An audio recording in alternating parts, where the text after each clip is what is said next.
Everyone good morning. তো চলে আসে দিনটা শুরু করা যাক। তো ঘুম থেকে উঠা প্রায় ঘরের যা যা কাজ আছে সবকিছু আমার করতে লাগলো, তার কারণ যেহেতু মা বাবা কেউই বাড়িতে নাই, ইভেন দিদি ভাইও বাড়িতে গেছে কারণ বাইকনার স্কুল আছে, বাইকনার স্কুল অফ, বাট স্কুলে একটা ফেয়ার চলতেছে, তো এই কারণে গেছে তো আমার এই সবটা করতে লাগতেছে একা হাতে।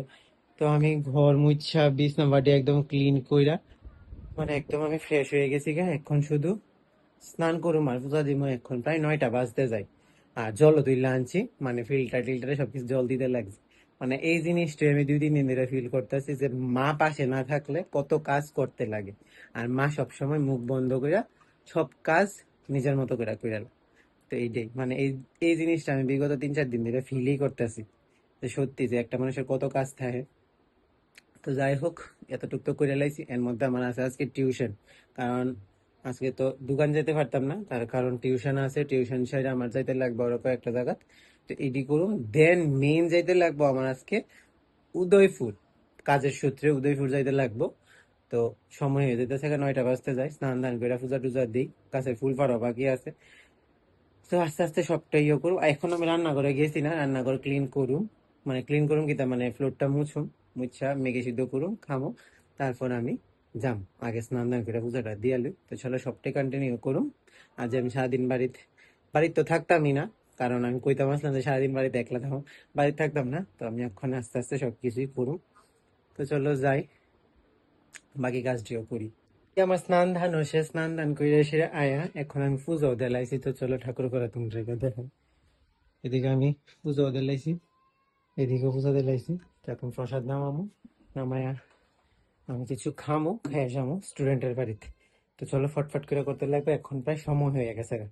স্নান করে পূজা টুজা দিয়ে একদম এখন আয় পড়ছি আমি কিছু একটা খাইতে। তো খাইতে আমি তো প্রথম কইছিলাম যে মেকি সিদ্ধ করে খামো। তো মেকি সিদ্ধ করতে আমার আর লাগছে না। তো পাশের বাড়ির বৌদি যেহেতু কালকে মনসা মঙ্গলে গেছিলো আরেকজনের বাড়ি, তো আইতে প্রসাদ আনছিল। তো প্রসাদ আইনা বৌদি আমারও দিয়ে দিছে। তো এদিকে আছে ফ্রাইড রাইস আর আছে আলু পটলের ডালনা। তো আমরা এদিকে মনসা মঙ্গলে এইসব প্রসাদই দেওয়া হয়, কারোর কারোর বাড়িতে, আবার কারোর কারোর বাড়িতে লুচিও দেওয়া হয়, বুটের ডালও দেওয়া হয়। তো চলো ওখানে আর মেকি করতে লাগছে না, আমার রান্না করতে যেতে লাগছে না। তো বৌদি এটা দেওয়াতে আমি অক্ষণ এডি খেয়ে সেরে যাবো আমি টিউশনে। তো খাই দিকে আমি হয়ে গেছি এখন রেডি। তখন আমি যাবো স্টুডেন্টের বাড়ি। তো তার মধ্যে স্টুডেন্টের মা দিয়ে দিছে টাকা স্টুডেন্টের লিগে কালার কিনা নিতে। তো চলো যদি দোকান খোলা পাই আমার যাওয়ার পথে, তাহলে আমি কালারটা কিনা নিতে পারবো, নয়তো আজকে কালারটা কিনা নিতে পারতাম না, আগের রং দিয়েই করাইতে লাগবে। তো চলো আমি এখন যাই স্টুডেন্টের বাড়ি।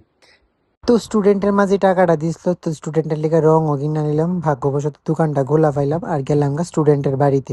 আর স্টুডেন্টের বাড়িতে গিয়ে আমার মাথাটা সত্যি আজকে গরম হয়ে গেছিল, তার কারণ স্টুডেন্টের শার্পনার নাই, রাবার নাই, পেন্সিল আছে। তো এই কারণে তার কিছু তুই রং কর, রং করলে তোর ছুটি। মা আর বাবা 7 দিন পরে বাড়িতে হয়ে পড়ছে, এদিক দিয়ে আছে হসপিটালের সব ব্যাগ, আর এদিক দিয়ে মা সব কাপড় চোপড় দিতেছে হসপিটালে, আর বাবা আছে ঘরে। তো চলো গিয়া বাবারও তোমরা দেখে।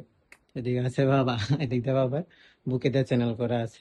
তো যাই হোক, বাবা অক্ষণে একটু রেস্ট করুক, আর আমার যেহেতু যাইতে লাগবে আমি অক্ষণে যাই, চলো। তো তারপর আমি গেছিলাম আমি আমার ভাইগনা ভাগ্নিরা স্কুলে, যেটা রানীর বাজার শিশু নিকেতন স্কুল চলতেছে একটা ফেয়ার। বাড়ি থেকে এক বাইরে বাইরেছি, তার কারণ আমার যাইতে লাগলো উদয়পুর। তো ইয়ান থেকে আমি কিছুক্ষণ আগে বাড়িতে আইছি, তো ভিডিওটা একটু আপলোড করতে দেরি।